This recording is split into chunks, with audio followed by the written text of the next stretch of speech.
Good job. Congratulations. Congratulations. In 2 months, Gina got one and Kevin got one. That's 2 world championships right there. You got one more to go to Regis program. Let's go. Let's go. Coach Tobler in the house. Congratulations, Coach. Thank you. That's 2 champions in 1 month, man. And we got Regis coming up too. Man, you're speaking volumes, Coach. Your reputation as a strength and conditioning coach is amazing, bro. I mean, what you do to these athletes, your personal experience with fitness, man. You're turning these athletes into machines, man. They're dogs, and all your athletes are tough, Coach. Mad respect. Keep doing what you're doing. The sport doesn't really, they don't really recognize conditioning. It's funny because the fight you have to be conditioned to complete a fight, and I just don't know if you can do enough boxing. I mean, they go hand in hand together, bro. So shout out to all the conditioning coaches who's doing their jobs and have passion for what they're doing. Just continuing to keep it. Some guys think they could do it by themselves, and a team effort. And I was a part of a great team, man. Oh man, I couldn't even.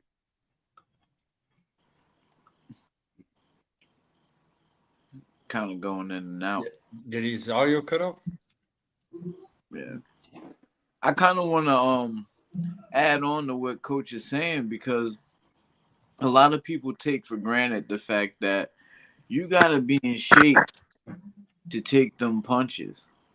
That's a big part of it. You want to be strong to take your opponent out, but you also want to be strong to withstand that war that you're about to be put into. So having a strength and conditioning coach that understands that and that, can build your armor and get you ready for that war is very important. Yeah.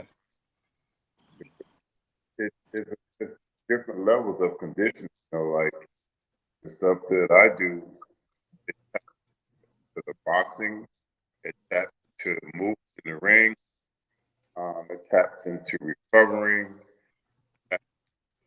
breathing techniques, and all the explosive endurance. And as you got to know those. You got to know all the different ways to get those different pockets that a fighter needs to get into the ring, male or female. And each fight presents a different challenge, and it's going to be one of those fights where Mikaela has to keep that power.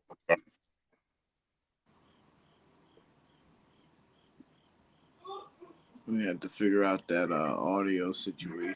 Yeah, you're cutting in and out, Coach. Yeah, the audio's messed up a little bit. Shout out to everybody coming in. We got Thomas from the Bronx. We got his audience in the house too. Salute to everybody tuning into TD Sports, tuning into Mo Boxing, no problem. We're live on multiple platforms. We got Coach Evins Tobler, who's Mikaela Mayer's strength and conditioning coach. Also, he's a strength and conditioning coach of Regis Progress, who has an upcoming fight against Jack Catterall here coming up soon in October. So shout out to everybody. Yeah, Coach Tobler, can you hear me now? What about now? Yeah, way better. I think you're good. Better? Okay. Hey, first off, man, congratulations. I'm so glad that SkyWalker was able to, connect us back in the day. We definitely enjoy having you come on. And man, I think something that's definitely not it's not being talked about enough is the way she went up a weight class, right?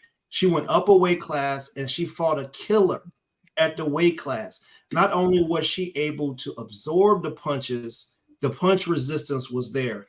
She also was able to sit down on some stuff. And I was like, man, that type of conditioning, you don't see that You don't see people going up another weight class like that and just doing the way she did it.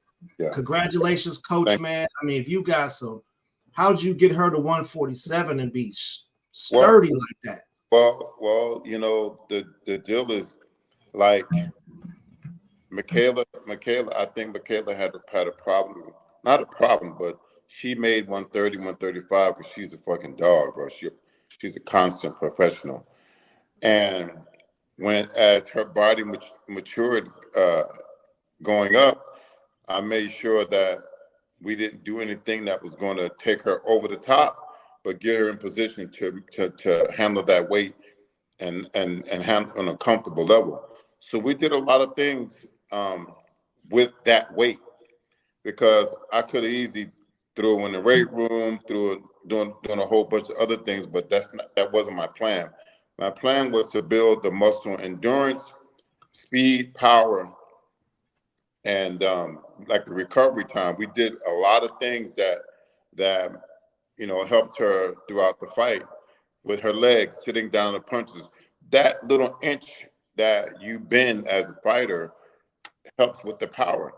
And it's funny, if you've never done it before, it's very difficult.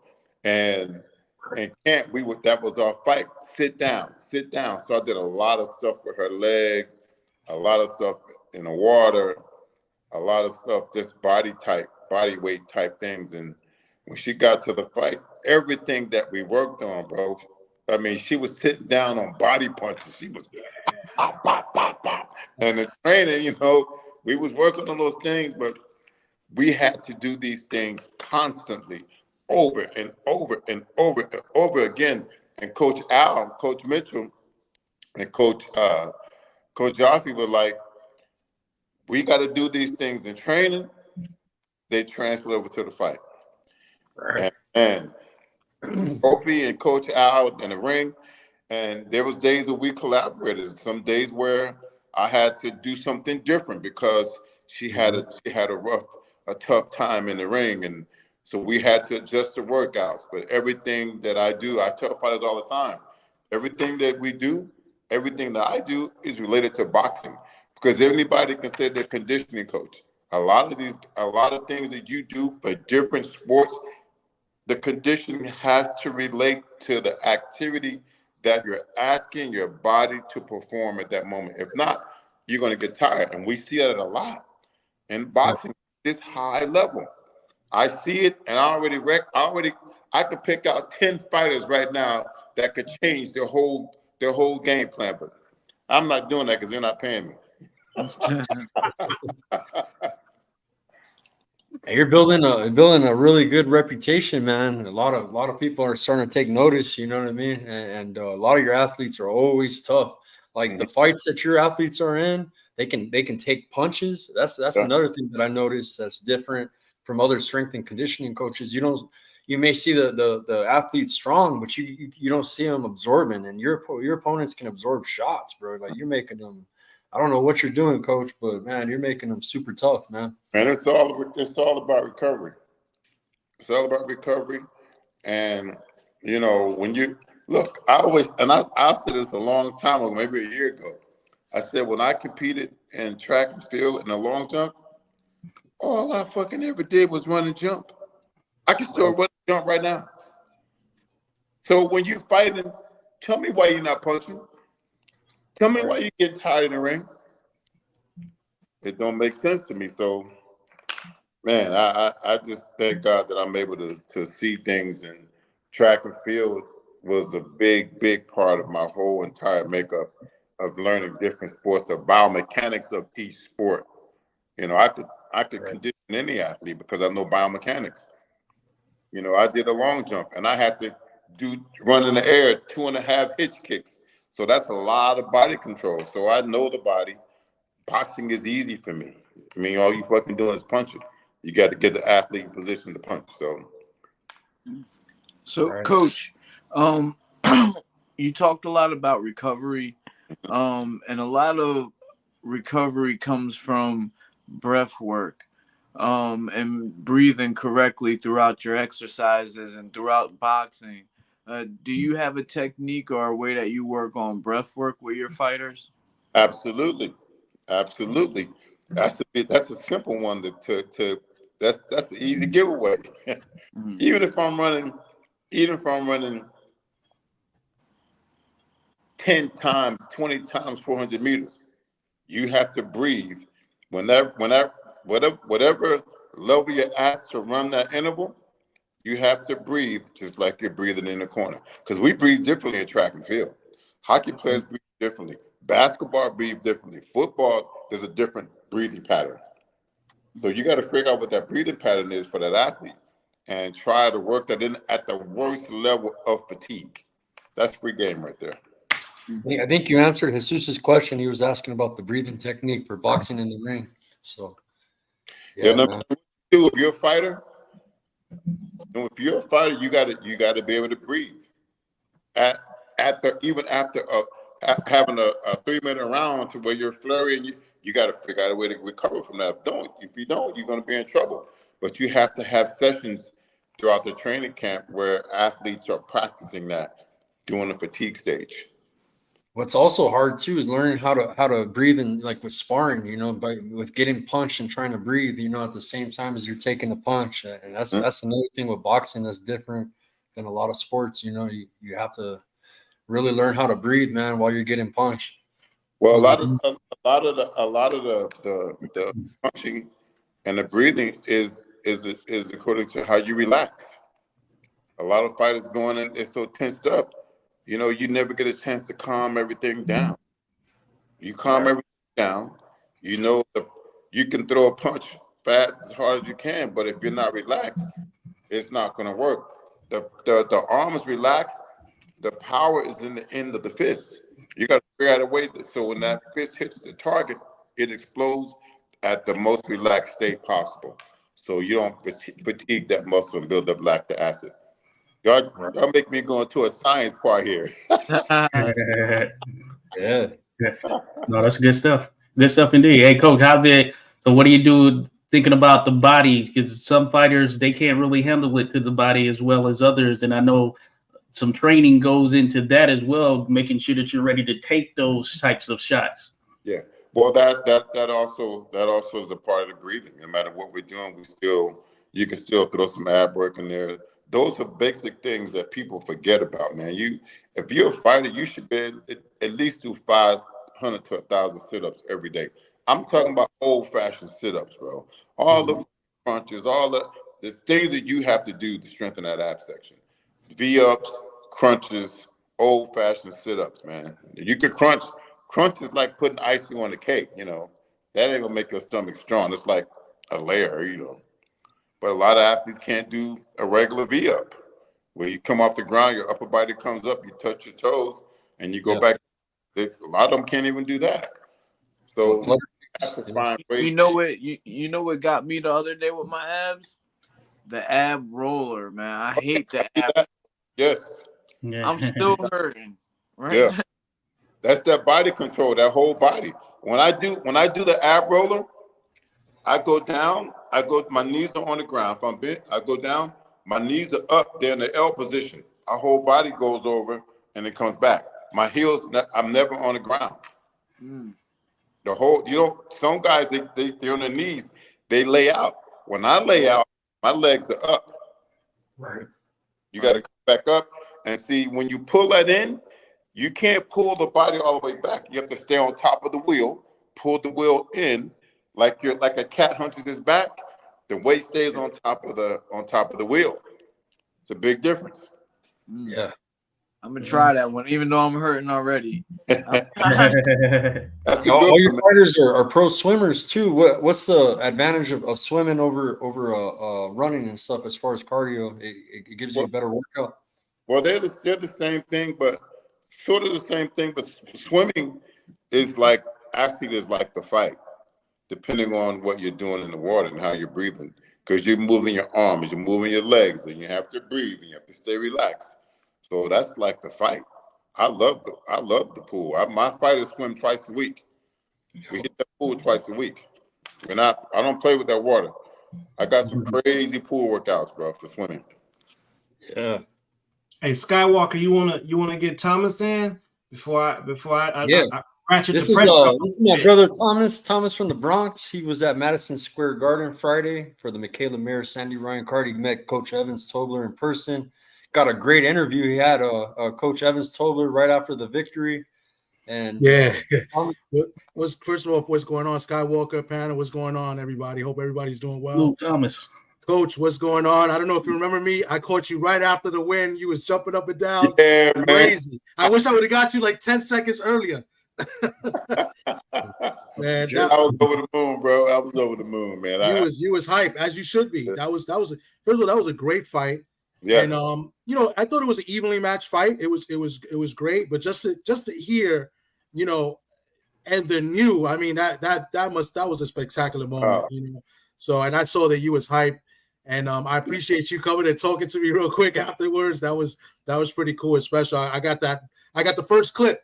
Oh, wow. Right after, so, you know what I'm saying? And I immediately sent it to SkyWalker. That's why afterwards I came. I was like, my boy SkyWalker, and he was like, yeah, that's my guy. So salute to you. Salute to Mikaela Mayer. That was an awesome fight. Congratulations. Thank you. Appreciate it.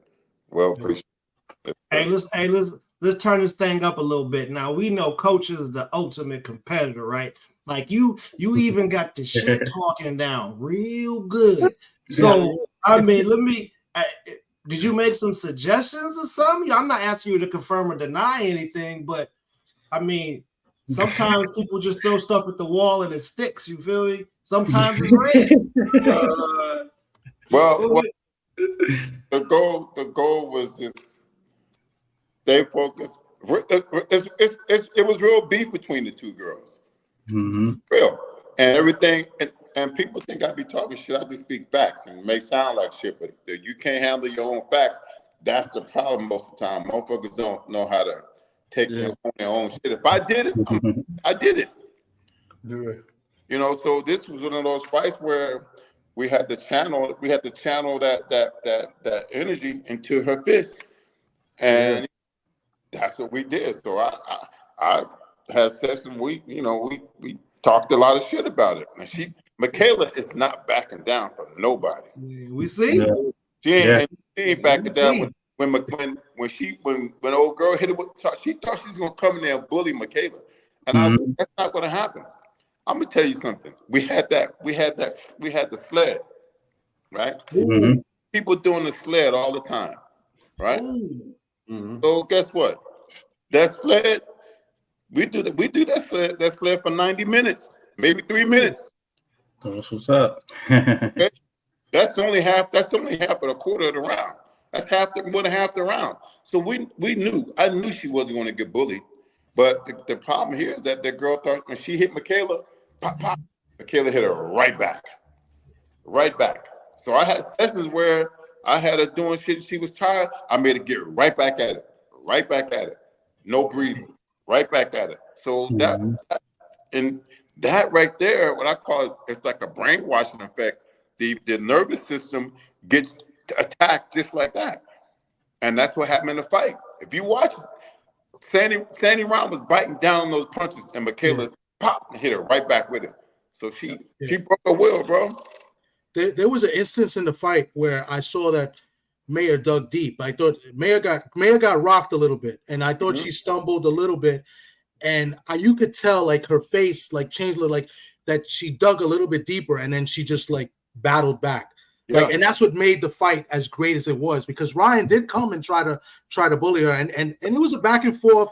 I thought it was an evenly fight. I thought it could have went either way, but you could tell like Mayer was there, and she was well conditioned, and that all respect to you, you got it that way. Yeah. But you could tell in the later rounds, watching it live, she was digging deep, and she battled back. That 10th round, that was all heart, and so.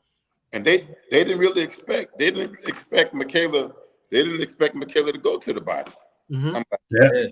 And coach was like, dig down, go to the body. We did that in training. So guess what?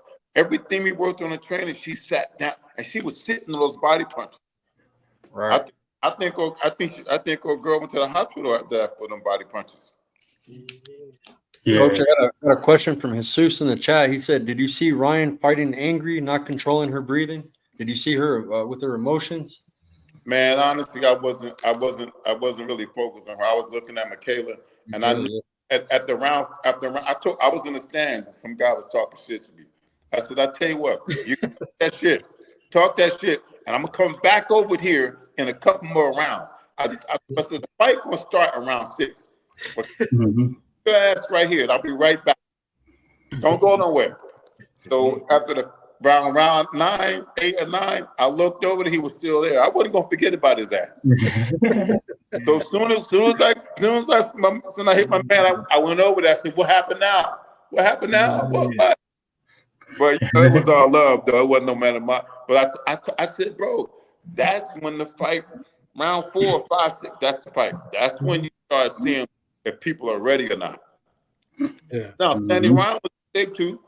She was in shape. Now, let me ask you, did you worry when they were announcing the scorecards? Because the last fight, the first, I was like, wait a minute. She was robbed against Jonas. Oh, yes, for sure. She was robbed. I thought Mayer won that fight easy. This fight was a lot closer than that, but I still think, I said Mikaela did those judges, man, those judges need to be gone for real. Yeah. It was close, but it wasn't no draw. Yeah. Yeah, I mean the perspectives are a little bit different from being from seeing them from where you are versus where we are at home. It's perspectives are a little bit different. We talk about that a little bit over here on our channel. Man, they was digging. Yeah, let me ask you a question. I don't know if anybody asked you, but do you know anything that happened with Ryan before the fight? Do you know anything that may have happened? I was in the lobby, and I was at the bar just waiting for my team to come down, and I saw her walking out, and then coming back in, somebody threw paint on. I'm like, who would do that? Yeah. People, we in New York City, bro. I've seen people snatch a rack of clothes and run down the street. Don't give my city a bad name now. Come on, man, that's never happened before. It's not like y'all were in the Bronx. Y'all was in the city. Yeah, I seen it in Manhattan. I seen people snatched up, and I seen a crowd open up and they close. Yeah, that's true. Bro, I've seen it many times. They're calling this fight of the year candidate, coach, and a lot of people were saying, man, this fight was real close. Some people are arguing with the scorecards, but everybody can agree it was a close fight, very tough fight. And me and Ernest said this right after the fight, man. We were like, man, if Coach Tobler didn't, if you didn't, you weren't with her for strength and conditioning, she needed that strength and conditioning. Just like Tommy the detailer, he said, do you think the conditioning made her go the distance? And I believe, man, with your skill, you definitely made her win this fight, man, Coach. I've been Taylor for years, and I've been telling her we need to get together. Not that her condition would suck, not that it wasn't working. I just said I could add something else. I could add a little something else. And she trusted me this camp, and we did things a little, it's a little different. She's had great conditioning coaches before me. I just had a little different twist on how I wanted to do things and how I thought things would work out for her. She trusted my methods. She did everything first class. And, all athletes don't complain, but her complaints were not complaints where she didn't finish the work. Everything that we did, everything I asked her to do, she did it.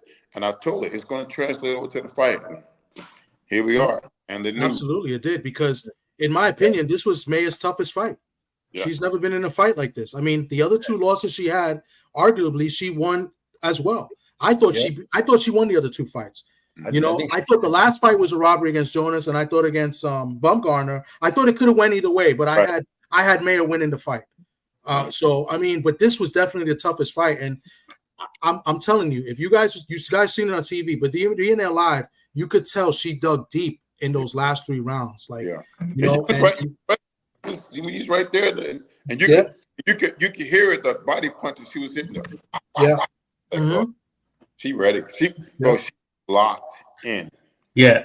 Hey, I want to say So I saw those other 2 fights as well, and I thought they could have gone either way. I will say that the difference that I saw in this one, which I think got her the edge, because I thought it was 97-93 is what I thought it was.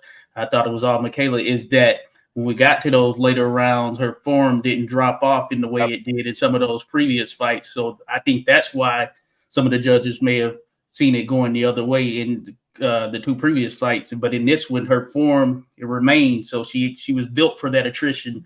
And I guess that's your work going into play right there. Man, look, I always sit tight in fights, even when Regis fighting. After round 4 and 5, now we're gonna have a fight because all the adrenaline's probably go down. Your nerves get calm in round 2. Round 3, you start picking it up. Round 4, you start picking it. Round 5, we going balls to the wall. Let's see who's gonna break first. And if you look at all the fights before Mikaela this year, I mean, come on, man. Look at the fights. Guys getting fucking tired. Yep. I don't get it, bro. Yeah. I should be working every 8 weeks. I should be working somewhere. That's right.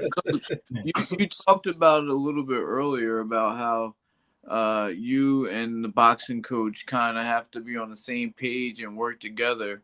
Now, when it comes time for your fighter to get into the ring, your job is already done. Mm-hmm. Now, how much or how fast do you take off the trainer hat and you look at it from a boxer perspective and you think, okay, this is what we have to do from a tactical standpoint in the ring? Do you ever cross that while you're watching your fighter? I don't cross to any technical things. I don't do any of that. I just make sure that if the coach is telling Mikaela that I go to the train to the boxing sessions, whoever I'm dealing with, I go to the sparring sessions, and I want to know what the plan is, what they're doing, what's the game plan. And in this case, we wanted Mikaela to sit down on her punches. So I had to create training sessions to where I had her sitting down, conditioning that muscle to do what they were asking her. If they wanted more punches, I had to find ways to make her throw more punches during the cardio, during the conditioning sessions. So my thing is to make sure that when they say, well, we're going 8, they go 8 rounds. Okay, 10 rounds, to me, that's 30 minutes. I need close to 45 minutes of work with her.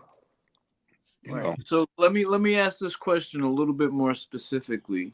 So we're sitting ringside watching your fighter fight, and like I'm saying, or let's just say your fighter's down a little bit. Do you ever in your mind, as we all do, we all sit ringside and we watch these fighters and we say, well, if they only throw the jab or if they only throw the cross, do you ever in your mind while you're sitting ringside ever think about those kind of things? Oh yeah. I've been in sport long enough to know the things that the weaknesses that a fighter has, the things that they need to work on. Some fighters, they keep hands low, some keep them high, but you know, it's not my place to say, hey, I could do things. I could listen when I see fighters, when I see them dropping their fucking hands. You know what I do? I put them fucking dumbbells in the hand and I make them fucking punch. So they don't even understand. They don't even understand. Oh, you're not holding your hands up, but guess what? I'm gonna get them 10-pound dumbbells. I'm gonna make your ass punch until your arms drop off. By the time you get to the fight, you can be way the fuck up here. So, I mean, I listen. I go to the sessions. I listen, and you know, I'm a boxing fan too. When I'm watching the fight, I see things, you know, and sometimes you could tell the coach. Sometimes the coaches don't see it. But I've been fortunate enough to be with coaches to know what they're looking at. So I don't really have the same thing. I think I do have those thoughts in my mind. And if I see, like when I saw Ryan hit Mikaela with a hard punch, I look at Mikaela's reaction. She take that shit. I was like, oh fuck, she ready. She ready. You know, so those are things I look for. Even with Jenny, when Jenny fought the girl in California a month before Mikaela, I was stretching Jenny in the locker room, and everything was. I was doing the stretching. Everything was fine. The glutes, her legs felt strong. Her everything was strong. I said, you're ready to go. The same with Mikaela. I was stretching Mikaela in the locker room. The glutes were fine. The hamstring was fine. She was light on her feet. I knew it was going to be an excellent night. So, Coach, do you you know, I always like to ask. I'm into the psychology aspect of it. Do you actually incorporate any like psychological techniques in your training, or is that something that you allow to the coaches to deal with, or do you make an agreement to kind of do both? Because I mean, there would be some points where somebody might have to dig deep. Well, yeah, I do. Everything I do is psychological. So look, some fighters can handle it, and some of them can't. So you got to figure out ways to get that in, right? Like I have, like I said, with the 20 times 400 meters, right? I'm gonna have you running 24 meters. If I tell you that, and you start complaining, I know you're not ready. If I usually I'll say something and I'll walk away and get my watch and say, let's go. I don't have no, that's mine. I get the mind ready. I tell them to do something and I'll just sit. I won't say one word because you don't know what's going to happen. You just got to, I tell them, don't fucking come here if you're not ready to work. Don't fucking walk through that door if you're not ready to work. I'm going to have some work for you. And I'm not going to tell you how long you're going to do it. You just do what I tell you to do. And a lot of times, man, they do it and they don't. I had a story. I was coaching years ago at the middle school level in track and field. I won 37 championships, 37 or maybe 40 of them. I had kids, 64 kids, middle school kids. They're grown women and men right now. I had a girl call me last week. She's 36 years old with 2 kids. She says, Coach, I never forget that day you told us to run 15 400s. Ooh. That was the toughest thing in my life. Ooh. I said it to them. I turned around and walked to the finish line, and they all were looking at me. And I was like, let's go. So when it came to race day, I said, hey, listen, what did we do in training? We ran 15 400, so you can do one, right?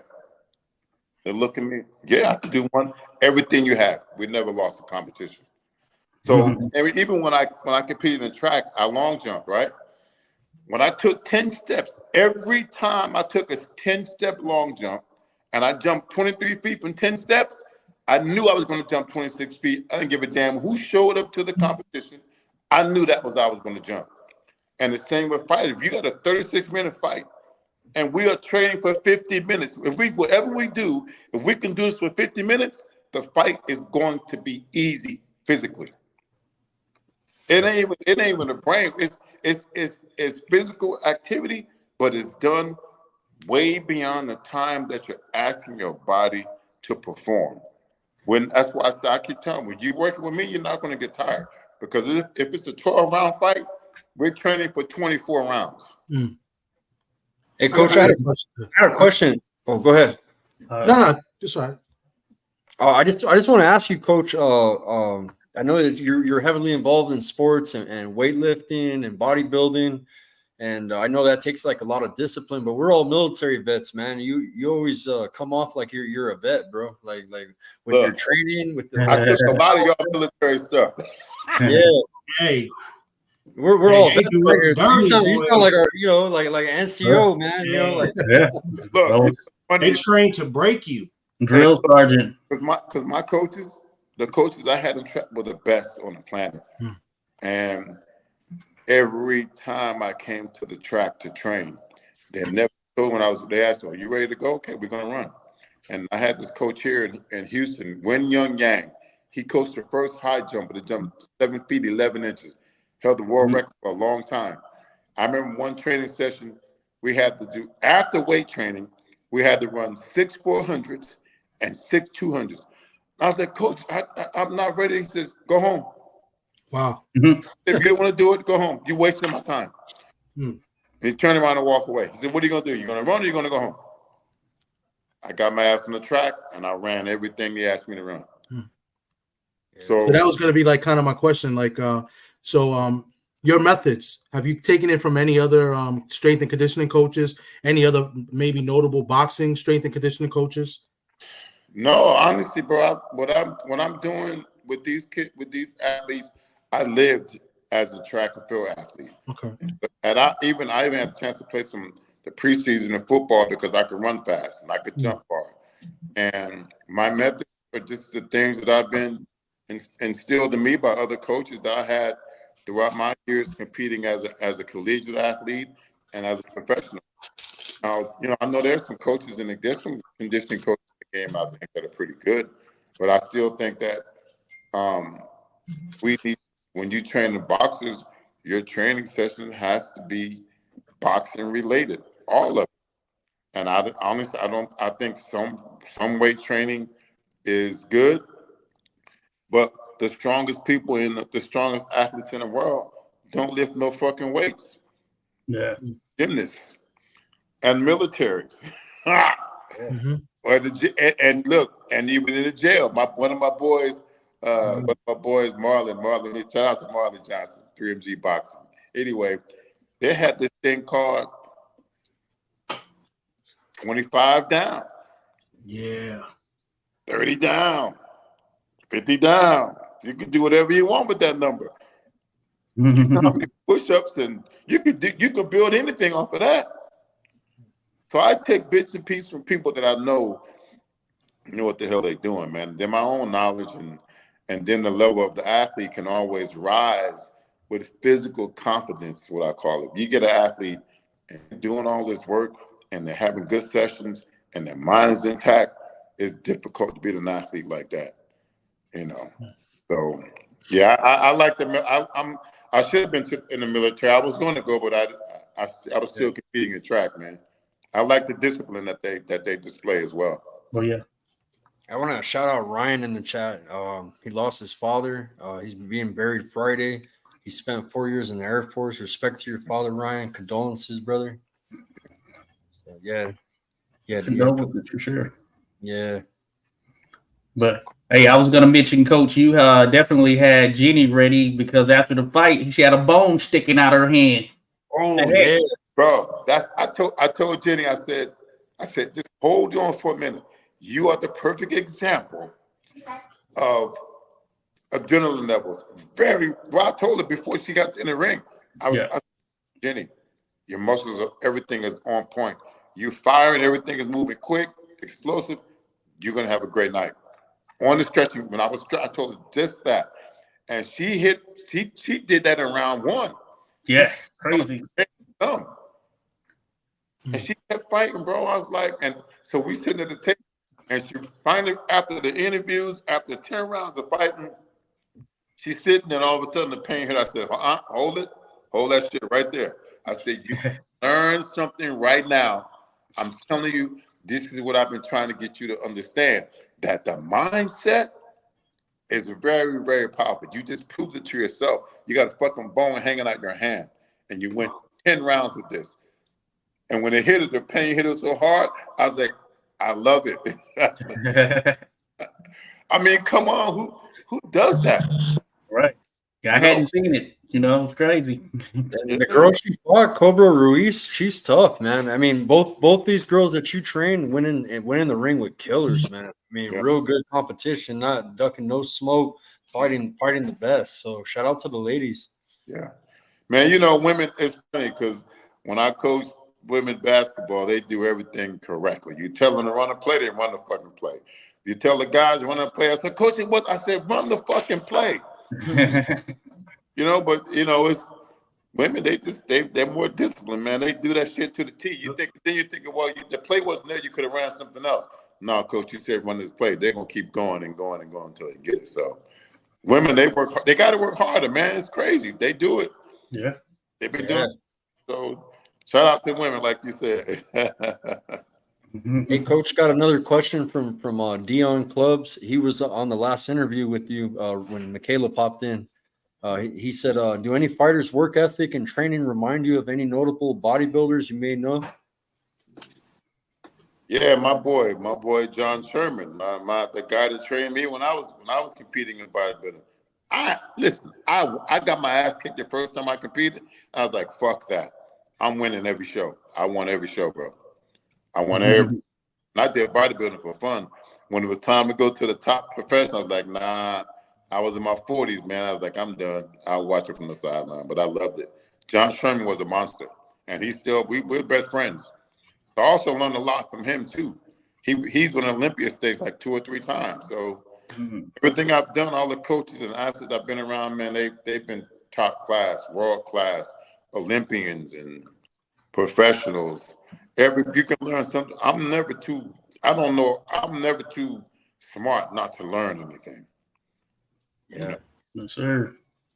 So I'm always trying to learn something from people, man. Hey, Are you, tell us about Regis. Oh, sorry. Go ahead. That's exactly what I was saying. Oh, Like, okay. I want to hear more about my you- boy Rougarou, man. That's my bro. Yeah, Man. Rougarou. if Training. you working with Mikaela, have you had an opportunity to do any work with Regis? Or I bet Oh, you haven't. He like, yeah. Yeah, we've been working. Before I left, we was working. I'm tomorrow we right back at it. Before I left, that's why I came to New York on Thursday, because I was here training Regis for his fight. We right back at it tomorrow morning. Yeah, that's how I learned about Regis. I was watching YouTube videos and I seen the boy complaining about the training. I was like, oh yeah, he getting worked. Yeah, And like he was complaining the way like he was mad that, man, I gotta go to train. I'm gonna beat somebody up type man. yeah. But I told him, I said, you want to go to the fight. You're not gonna want to fuck with me, because I'm gonna pull everything out of you. Yeah. Pull it out of you. And Regis is one of those athletes, man. I've been blessed to work with that kid. He was my first world champion, 2-time world champion, soon to be 3. And when I tell you, Regis had that drive, that noble spirit. I mean, coming from New Orleans and all the things that they'd gone through, when that kid said he was going to be world champion, he was world champion. Started boxing late. You know, they said when you start this late, him and Mikaela started late in boxing. And guess what? They Shit, we lost him. Might have got a call or something. He might have got a call. But yeah, 2-time world champion. And it's not supposed to happen, but they worked their ass off. And that's where they are right now. So as you get older, you kind of adjust things to fit the athlete's age and stamina. But he had to slow down, and he wants this fight. It's funny because Regis is one of those athletes that relaxes when he gets once he had the belt, he just chills. But the drive to get the belt, he fucking crazy. I'm like, dude, you got the weirdest type of, but let's go anyway. I don't give a fuck. Let's work. You think because wasn't he like in jiu-jitsu or like martial arts before that? You think that had something to do with his mindset? No, he's always been tough mentally.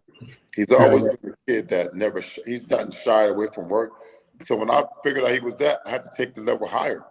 He's never going to outwork my mind. I'm never going to let him dominate the workouts. When I feel him doing something at that level, I take it another level. You know, when I can get an athlete to say, "Damn, man, what's next?" I'm good. And he's never been hurt in training. I've done a lot of stuff. I've done a lot of crazy shit with Regis. Yeah. Just for the mindset. He's a fighter. He's a fucking fighter. Hey, y'all better be prepared for some retaliation. You better get him a paint shield, because I feel like somebody gonna want some get back. That's crazy, bro. It's a make or break fight for Regis, bro. This fight's he's got to win this shit, bro. Jack Catterall. That's a good one. When do you think? Well, you got up, but I want to ask, when are they going to go to the UK? Are they going to go a week, maybe 2 weeks before? I don't know when we're going. Okay. Yeah. What do you think would be best? Like maybe 2 weeks before or 1 week? I mean, the week of is all the press. We'll probably go there. We'll probably go there maybe 2 weeks before. I'm not sure, man. I just go when they tell me to go, bro. I don't have under that shit. Hey, it's too much temptation over there, bro. Listen, Regis had too good of a time the last time he went. Oh, he understands. Yeah. He understands. And Tim definitely know. Was it difficult, Coach? Was it difficult to train 3 different fighters within 3 months? I mean, all their fights back to back to back. No, not really. Detailer. Not really. I love this stuff, and you figure out a way to make it work for all the athletes, and they fall in line. They do the work, and you get. Is it one destination, or do you have to keep moving to like different areas, or do they come to you? Like how does that work? I was in Vegas with Mikaela. I was in Vegas. First, I was in Connecticut with her for the Olympics. She was commentating. We trained there for 2 weeks, and then we went to Vegas. So by the time my conditioning was up with Mikaela, training camp was starting at Regis, so it worked out perfectly. Okay. I was done. I don't condition 2 weeks before the fight. I'm done. There's nothing else more I can do. Yeah. So And Coach, we I say let it 3, roll. but I think it's 4. I think it's 4 because Rocky Hernandez just won a title, right? Well, I worked with Rocky a little. I can't say I was his conditioning coach. Oh, okay. I was there and I was doing stuff. I was just helping Coach K out. Every once in a while, I'd do something with Rocky. But what a fucking tough ass kid, bro. I like that kid. I love to work with him. But he wasn't one of. I can't say that I'm a part of his team. Right. You know, I'm not his conditioning coach. I was in Vegas. Yeah. I was actually in Vegas the first time working with Josh Greer. Yeah. And Josh Greer fight didn't fall through. I don't know what happened with that, but his team's good people. I met them. They're with Vinalo Lopez too, Kiki and that Hector over there. Yeah. I met Hector some years ago when I was working with Hannah Gabriel. He was working with Hannah. But you know, I stay away from all the business of boxing, man. I just stay in my lane, do what the fuck I do, get my money, and keep moving. Yeah, man. That sound like somebody was saying. That sound like somebody saying they left a Diddy party early. You gotta read the small print on them NDAs. You don't know what you getting into. Man, but I left early. Hell yeah. Get out of there. Get out of Dodge. Hey guys, I gotta get out of here. Cool. So, Coach, congratulations. Thank you. And I'll see you guys next week, man. Thank you. Right. Hey, training for a fight, guys. How's an upcoming fight? Any tips that you could give him, man? Tobler, you get with Tim, man. He's got a fight coming up. So, oh, really? Getting back in the ring, yeah. He is. Tim don't want that work. Tim don't want that work. He gonna need about a year. Fighting a youngster too. He's fighting a guy in his 20s, man. So you can't. You gotta let him get a couple in under his belt before he gonna get beat up. Right? Yeah, I think so. Look, I'm gonna tell you. I promise you. If I had to pick 2 things that I would do for a fighter, would be to run. Well, maybe 3. To punch. To punch. To punch. Punch to punch. Punch. Hit that heavy bag. Take your runs. If you just want to do some basic stuff, because remember, your legs got to be in shape. You got to have punch resistance. And I'm talking about punch resistance where when my legs are hitting the ground, that muscle builds up lactic acid. The same with boxing. When you hit that bag, it helps the lactic acid resistance, which is punch resistance. So I will punch the bag. You know, you start out at different levels. Hit the bag. Go slowly. Hit the bag. Get your runs in. Don't miss no fucking days. And do your ab work. That's it. Simple. Good to know. Yeah. Just punch, because you go ask your body to punch. If you ain't been punching, it's not gonna happen. You can spar, but guess what? You're not gonna throw 100 punches around the sparring, but you can do that shit on the bag. So punch. Eat good, sleep, and you'll do good.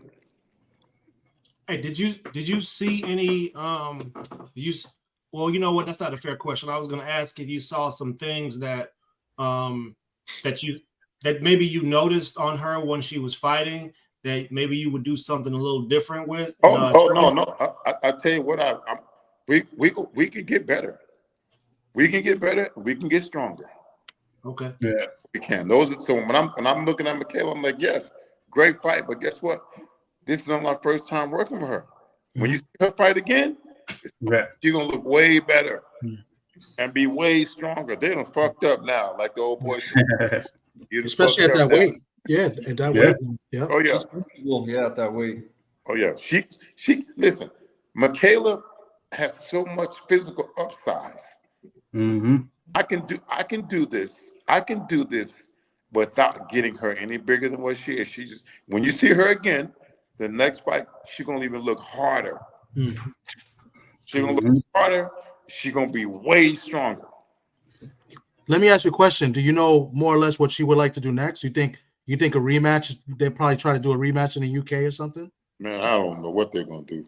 I know she wants Whatever Bumgarner. they do, she gonna be ready. She wants Alicia, bro. I like Yeah, that's what I want to see, Alicia again. Bumgarner to come up. She gonna get knocked out. Yeah, the weight factors in now. And the build up to that fight would be And Mikaela excellent. Yeah. The build up, if there's a second fight, that build up to that fight, I'd pay a ticket just to be at the press conference. Yeah, yeah. That one. Hey, Yeah, as long as they throwing paint and that not fight bananas. That's why fill out the garden. I guarantee you. Yeah, hey, yeah, I think that bad blood will build into it. You know, I like both of them. Right. Hey, Alicia, You she said- fought this past weekend, so she looks like she's ready to step back in there. So that's something that we'd be looking forward to for sure. The garden would be great, and not the theater, the big house.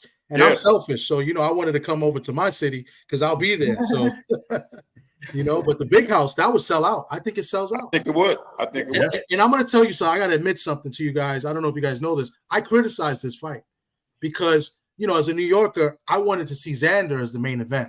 Because the Puerto Rican population is big. Yeah.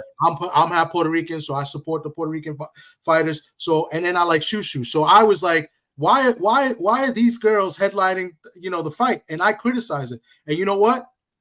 I have to eat my words, and that was the best fight in the card. And what's a shame about it, I don't know if you noticed this, Elvin. What's a shame is after the Xander fight, because it started so late, a lot of people left. I saw that. So a lot of people missed out on a great fight. Yeah. So I saw that. No, that was the best fight on the card for sure. absolutely. He's bigger than I thought he was. My daughter was born in Puerto Rico. I went to college in Puerto Rico, man. I love Puerto Rico. I love it. Yeah. All the Puerto Rican fighters, they work their ass off. I met a young Puerto Rican fighter, a young kid, a real young kid. Yeah. He's from the town that I went to college in, Caguas. The little kid. Caguas, okay. Top ranked. Nice. Yeah, I was. Every time I mention Puerto Rico, man, it's a soft spot in my heart, man, because Puerto Rico turned me into a man, bro. I'm telling you, I went there, I was 18, didn't know shit, I was hot-headed. Talk to him. That's what's up, man. I got a lot of Puerto Ricans watching right now. Shout out to Puerto Rico. I've been there a number of times. Got a lot of Puerto Rican friends. It goes down there. I've been there. Oh, yeah. I love Puerto Rico. A number of places. That's what's up. That's what's up. Yeah. I would love you guys to come back here in New York and maybe and headline again. I won't talk shit about it again. Maybe it's a Bumgarner fight. Who there? You never know. I tell you what. You see this hat I got on? I gotta get a shout out to my son-in-law, man. Son-in-law does detailing. He the best in the Garden State area, bro. You ever in Hoboken? He does all the cars. He was on today's show. He does all these good detailing business, man. Check him out right here. All right. Oh yeah, I'll be in Jersey in 2 weeks. There's a card in the convention center. Look him up. Yeah. You see that hat, coach? Okay. Yeah. Oh yeah. I mean, he's detailing. Okay. Yeah, hook him up, man. Yeah. Hey, shout out to your family, coach, man. You have a beautiful family. Listen, I told him, look, my son-in-law, all his family athletes. My side of the family athletes. My grandson, he gonna be the best out of all of us. That dude was hitting baseball off the tee at 1. He's 2. And what's the other funny thing? He got the same birthday as Devin Haney. That's crazy. Hey, coach, I got a question from Raheem. He's in the chat. I was trying to get him to come up here. I sent you the link, Raheem. But Pro Say, the one that does the boxing gloves, he wants to ask your opinion on Devin Haney suing Ryan Garcia. He wanted me to ask you. Man, they be trying to get me in trouble. I try to answer that question. But look, I'm gonna tell you something. We don't know what Haney feels. The young champ, he feels a certain way about the fight, and whatever he want to do, he can do. I don't really have any opinion on that thing, man. Everybody has their own feelings about it, and shit, who knows? He may win. I don't know. But Garcia put himself in position for stuff like this to happen. Right.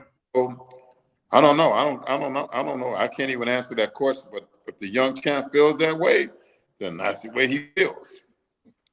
I don't have no opinion on it. I can't say it's wrong or right. I don't know. But it was hell of a fight.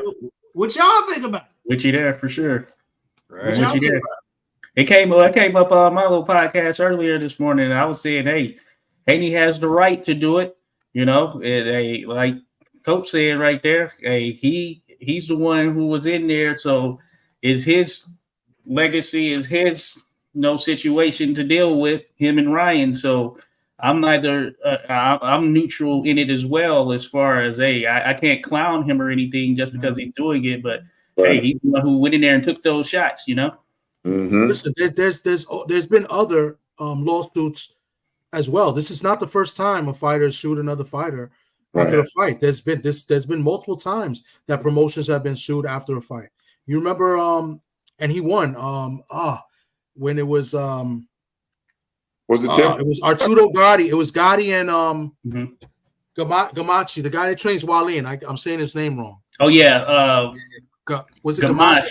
Gamache, something like that. Yeah, I know you're talking I might about. be saying his name wrong, but they sued because he came in way overweight, and he had to retire after that fight. He took a beating, and Gotti came in like almost 40 pounds over him. It was crazy. So there's been lawsuits in the past. So I mean, you can't criticize Haney for that. I mean, they were in the ring. They know they signed the contracts. They had all the dealings, with the promotions. They know what's going on. So if they got a lawsuit and think about this. What attorney is going to take a case that they don't think they can win anyway? Right. So the attorney would say, "Nah, you don't have a case." So if they got an attorney that believes that they got a winning case, then you know what? Something was wrong. And guess what? I want to know about it too. I want to hear about it. And I think more stuff is going to come out as well. So, hey, more power to them. I have no problem with it. So I mean, all this stuff really, because I've heard all these opinions about it. And I see the answers for the opinions based on a cultural line versus what's the difference between right and wrong, right? Yeah. So I got a problem with it. So if a person is using PEDs or they're using, steroids, let's just say the word, right? If you use that and you get in a fist fight with somebody, what do you call that? Is that attempted murder? Is that assault? Yeah. Right? Like, is that a battery? Like, what is it? So it needs a title. I don't know if it's a charge, but in the sport, in any sport that's drug testing, it's a foul. There's suspension. So it's not fair. But you're using an illegal substance. Yeah. Number one, you're using an illegal substance. Yeah. And it's going to cause you to be able to do something to somebody that you might not be able to take back. So I'm not gonna knock at people calling them soft and this and that, but whatever, man, that's his thing. But if y'all start talking that cultural smack, I got an X on my forehead. I can get straight to it, but I'm neutral for the most part. Yeah. Hey, and that's a good point right there. And Coach, you would know firsthand. So what do you think this is a little bit different about, like the stuff that fighters are putting in their body in terms of, someone like Ryan, for instance, you could say, "Oh, I didn't know what I was taking or whatnot." What are your thoughts surrounding that? Well, I think in some incidents it could be that you don't know what the coaches give you. But when I competed in track and field, the sport was dirty. The top guys was doing shit that you never imagined. You remember Lance Armstrong? He passed all the drug tests. Marion Jones, all the drug tests. So as an athlete, fuck that. I don't want nobody dirty. If you dirty, then make the shit legal so everybody's on an even playing field. Yep. Yeah. I'm saying make it legal. If you want to make it, you can't catch cheaters. The best man to win.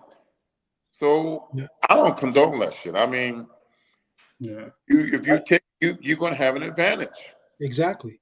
You're gonna have especially I mean, shit. I mean, you're not supposed to do it. People do it because they believe in their heads that it's going to be an advantage.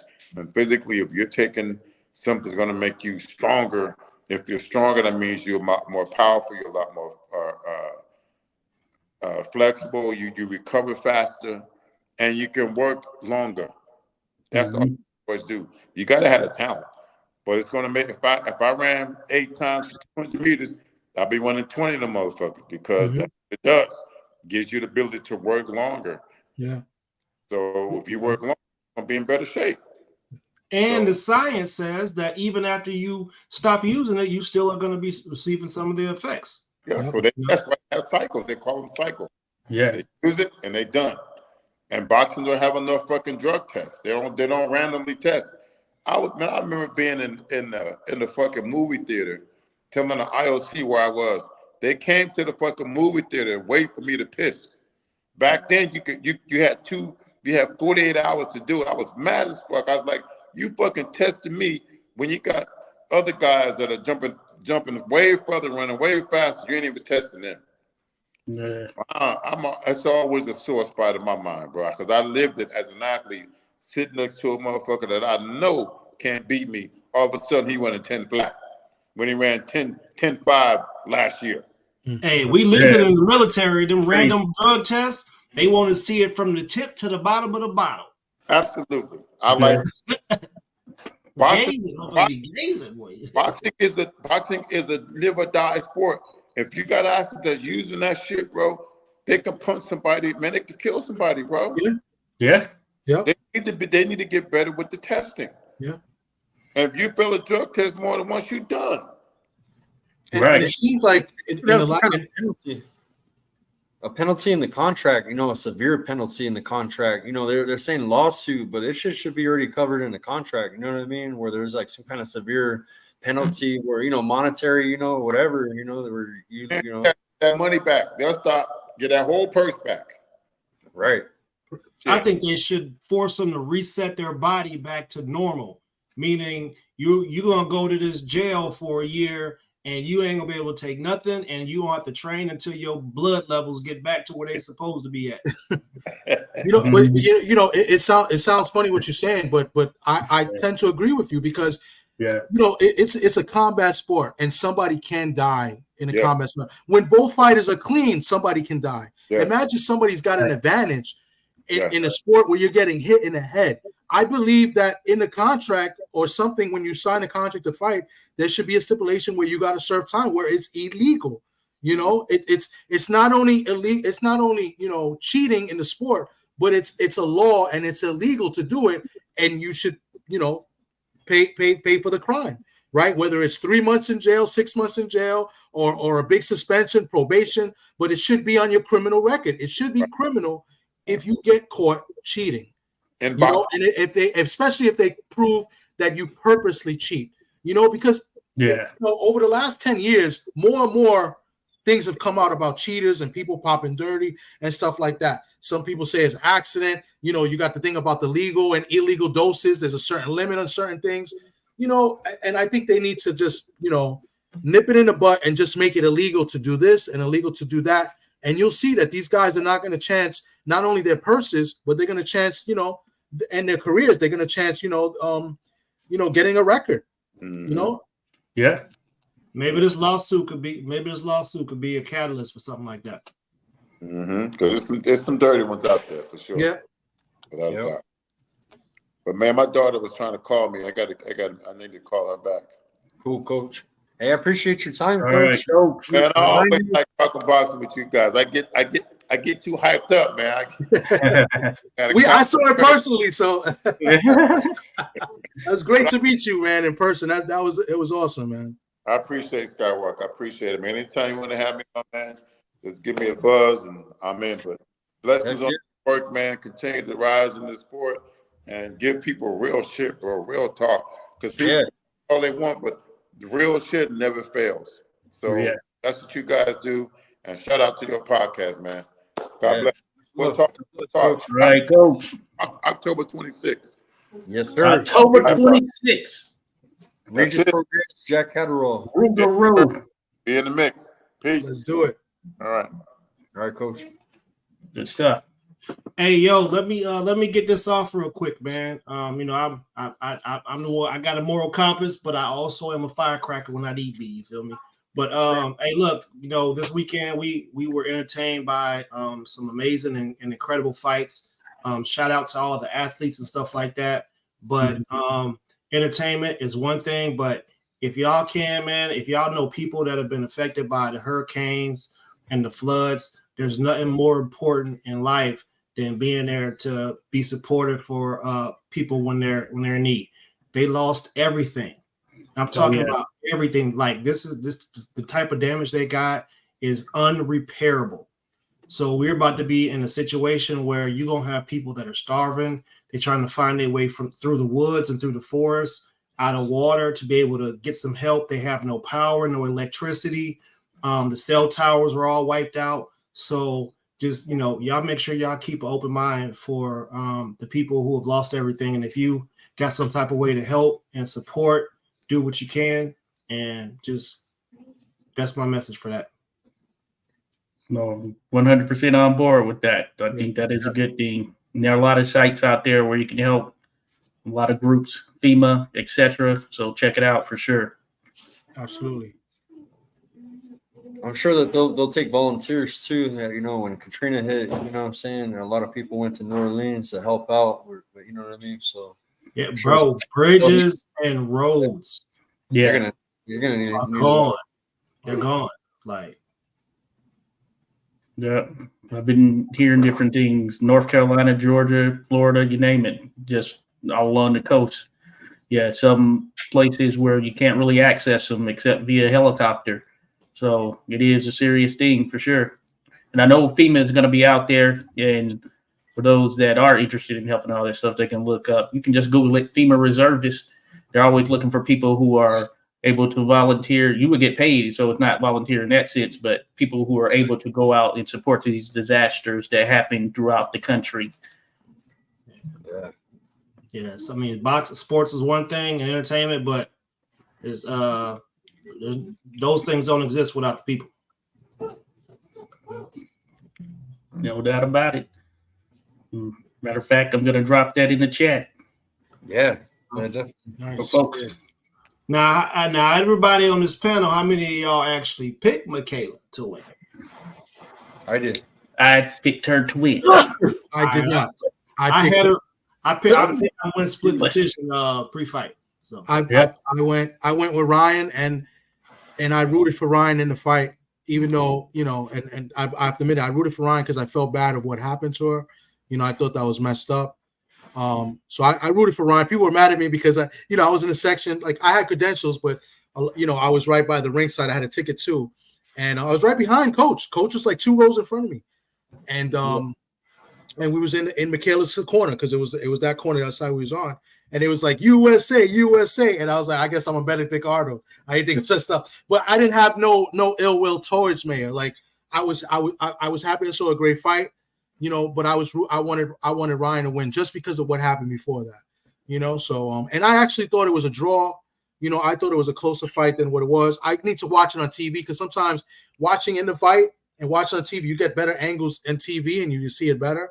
And then when you're watching it at the fight, you only see one angle, right? As far as the TV, they're moving it around, so it's hard. And then people jumping up and people standing up pretty much the entire fight. So.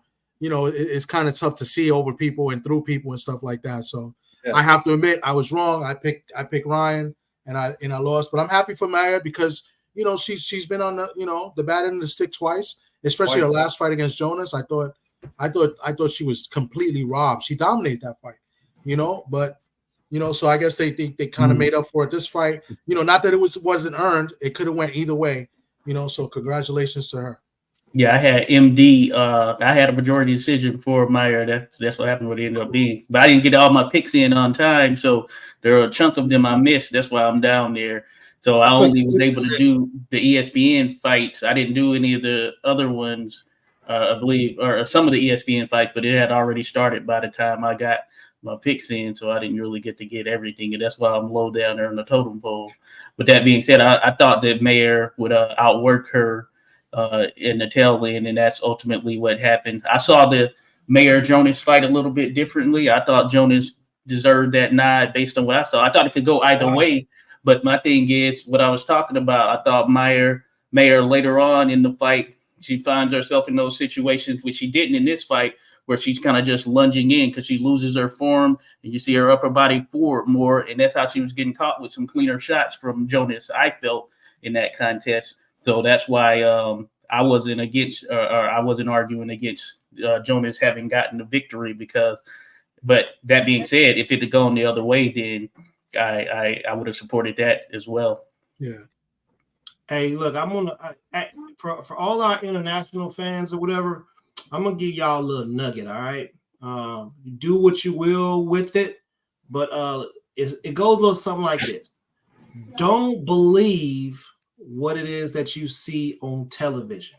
All right. There is a ghetto in every place in the world, and they got their own type of people there, their own type of ways. Sometimes you got to check in, sometimes you don't.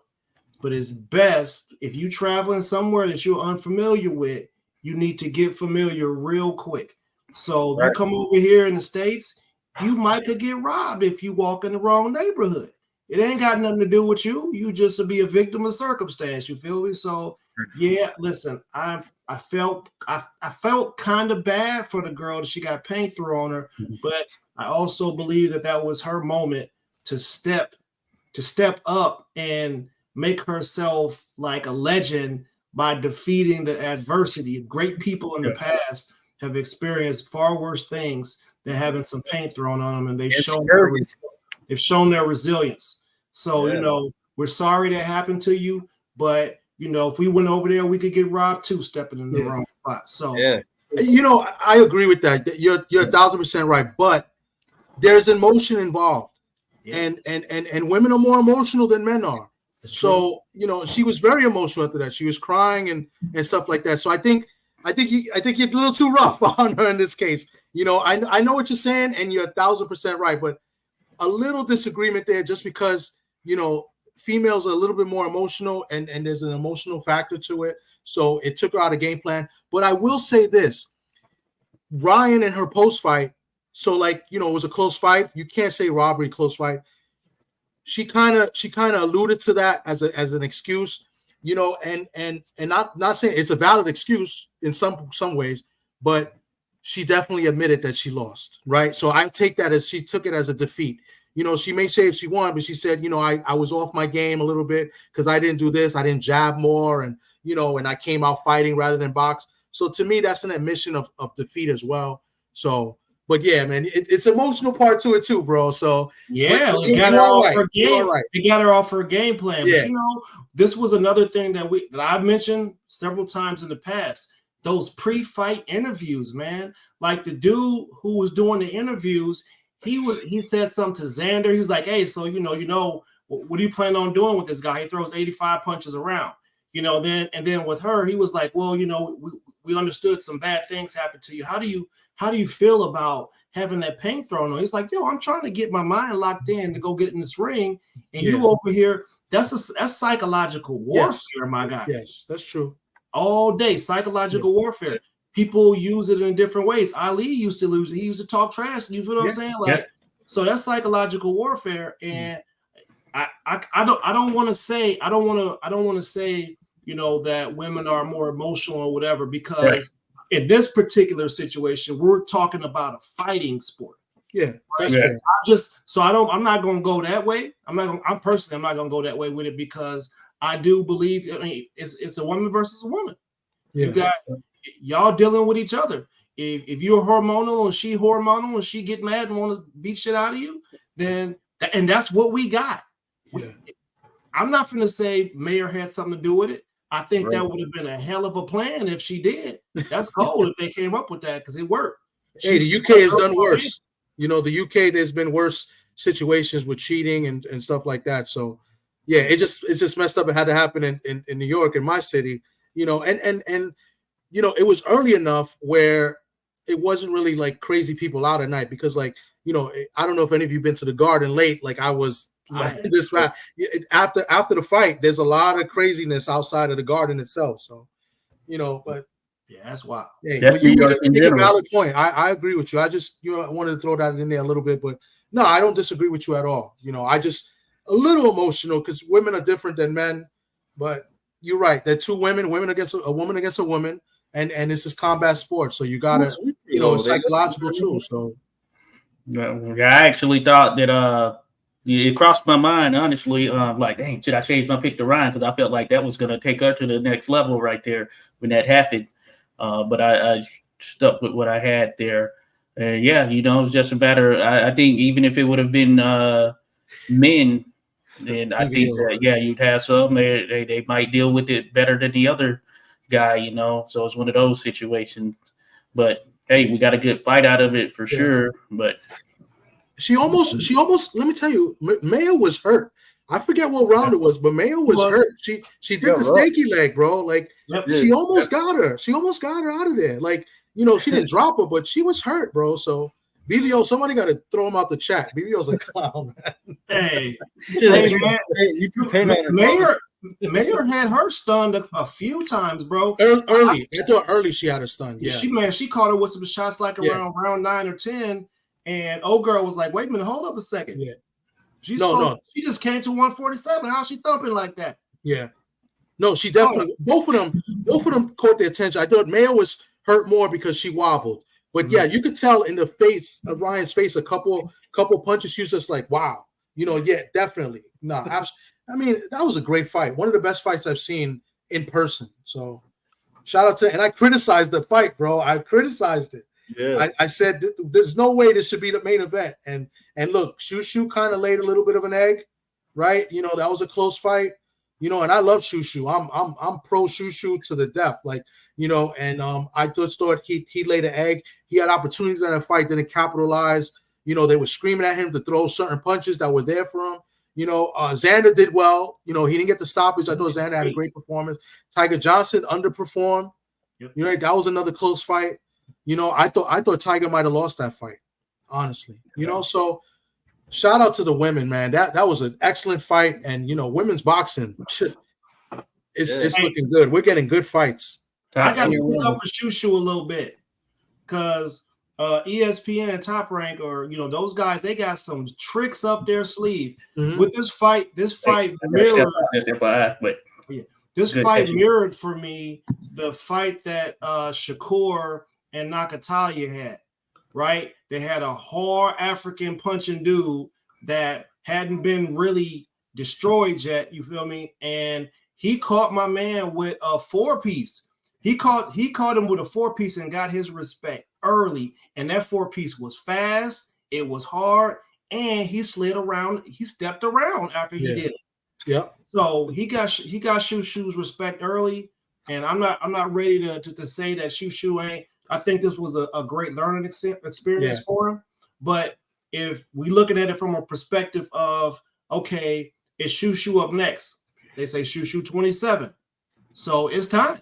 Yeah, it's time. We got. That's what I want to see him. I want to see him in a title fight, or at least a mandatory fight. You know what I'm saying? I think he's. You know, he's ready. You know, here's some things that he didn't do in that fight. You know, this guy, you know, he was a southpaw, right? He had a nice little, you know, reach on him. You know, and every time he came back to the corner, he was smiling. Like he felt good the entire fight. I was just mad because I know people were shouting at Shushu during the fight, throw your jab more. Yes, he needed to throw his jab more. But this guy, Sagawa, right? He kept lunging in forward with his head down. The uppercut was there. And I kept saying, like, the uppercut is there. And he did not throw the uppercut. I think he threw it like once or twice. I don't know if you noticed, he kept coming in with his head down. Yep. You know, so these are things like he's got to take mental notes. And, you know, the corner's got to kind of let him know this too. And he's got to capitalize on it. You know, but definitely a learning experience for him. Yeah, it took him a while to figure out that the body shot was what it was. Yeah. Hey, Thomas, tell everybody about you, bro. We did it about Tobler, but tell everybody, you know, you met Bob Arum, you met Zilly Zhang, you met Tio. Go ahead and let it air out, bro, because we got the biggest Tio female fan in the chat, BBO. Big bang! I got to talk to Tio female too. Tell him about Tio. I'll tell you what, I got to talk to Tio. I don't really want to talk much about it, but I got to talk to Tio for like, you know, a few minutes. Tio's a wild boy, man. He says some crazy stuff.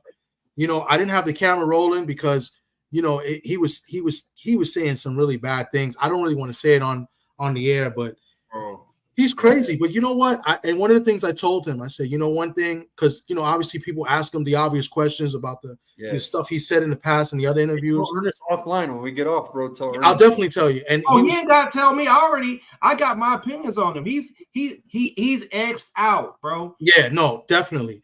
And we supported him We supported him. Black He doesn't people, want me to say we it. supported T.O.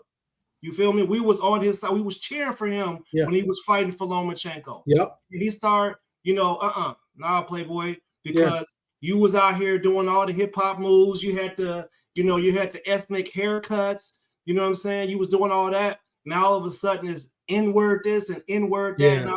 No, bro. You love our style, bro. Yeah. You love it. They asked him that, and and they even saying like off the record, off the camera, and he spoke a little freely, and he said some things that were like, he was serious, and it all started, I guess, when I said, one thing I will give you credit for is that you always show up to the events when you're not fighting. You're always outside, quote unquote. I give you props for that because you're always out. I mean, every time I'm here at the Garden, you're here, right? Every time there's a fight around you at the press conference, you're around. So I give you props for that. And then he said something, and I'm not gonna say it on the air, but and I was just like, wow. And I don't know if he was saying it kind of like to be intimidating or him just talking, the way it came across. But I'll share it afterwards. But man, I've been a lot of fighters this past month, bro, and out of all of them, bro, there was one that didn't cooperate with me, didn't want to sign an autograph on a glove for me. I was like, what the fuck, bro? He's not even a champ, bro. Wow. And I don't want to say his name either. I feel you, bro, because I'm trying to stay in good relations, people. And when you start talking shit, that's where it starts getting you in trouble and starts closing doors. Yeah. So that's why I won't say shit either on mine. But I had not a similar experience, not like yours. Your shit was crazy. But mine was like, I got a bad rub on a fighter that a lot of people like. You know what I mean? I noticed that, Yeah. No, T.O. didn't say anything like disrespectful. It was just what he said was just like I guess it was like kind of warning. When I explain it, you'll understand what I'm saying. But for the most part, T.O. talks to everybody, so you can't. That's why I give him credit. He let me tell you, the media was all around him. And the only reason I got to see him afterwards was because we came out another way. And, I just finished talking like Timothy Bradley, and we came out to the side, and I was with another guy that covers sports as well. And he was talking to T.O.'s father. So I was there waiting, and we all live in the Bronx. So we all kind of like took an Uber together. But for the most part, everybody's pretty cool, man. I've met so many people, who are not fighting. Like the fighters, you'll get to see them. I don't like to stress them after their fights, because they usually after the fights, when they're fighting in theater, they come back in the crowd, they sit, they watch, and they're there for you to talk to. But there's other guys that Jermaine Ortiz was there. I met Kid Kansas, real cool dude. I got his number. I'm hopefully, I could call him up and he'll do an interview with us. Ali Feliz, Steven Navarro, Khalil Cole, Big Bang Zhang, right? I didn't get his number, but you had all these guys. They were very approachable. They talked. His trainer, Sean George, like he was there, gave me a pound. Everybody is very approachable. That's one thing. Every time I go to the Garden, I get these credentials, or if I buy a ticket, I'm watching. Mad friendly. So I can't. I even T.O. And this is the first time I've met T.O. Usually, I'll be straight up. I'm not a fan of T.O., so I'm not going to go looking for him. The reason why I saw T.O. was because he was there. Right. And a friend of mine was talking to his father, and I shook the father's hand and stuff like that, being respectful. But I didn't look for him. You know what I'm saying? But at the end of the day, these guys, for the most part, very respectful. I never had a problem where a fighter said, nah, man, I don't want to talk to you. Shannon Briggs, surprised I didn't see him there last night. But Shannon Briggs was there. Berlanga was there. I didn't get to see Berlanga, but a lot of people approached Berlanga. And he spoke to them. Tony Danza, not even a fighter. He was there talking to people.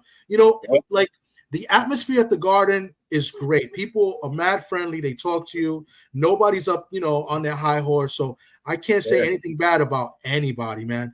And it was every time I go to the Garden, I go to the fights. It's a great experience. And I'm not a jerk. I talk to people with respect. You know what I'm saying? And and that's what I do. Like I don't put a camera in their face. I saw Stitch. I took a picture with Stitch because I've interviewed Stitch, and he remembered me, and we spoke. Yeah. And we talked about the fights. He signed my glove, bro. He's a good fucking dude, bro. Great dude. And he's an honest guy too. We talked about the fights. I said I had to ask you. I asked him a question because the Cortez fought Nova, right?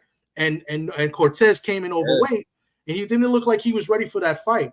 And I thought Nova won the fight, but in that fight, if any of you guys saw the fight, Cortez's brother was training him, and Stitch was in the corner as the cut man. And Cortez's brother every time was like, hey Stitch, what do you see out there? Hey Stitch, what do you see out there? So, and I was like, that was very awkward. And so I asked Stitch, and he was like, yeah, I don't know. It was kind of weird for him too. He's like, I'm not there to, give any instruction, and I was surprised that he came ask me. So that was one thing that I said I really wanted to ask him. But Stitch, real good guy. You know what I'm saying? So I know I'm missing a couple of people that I met also Friday night.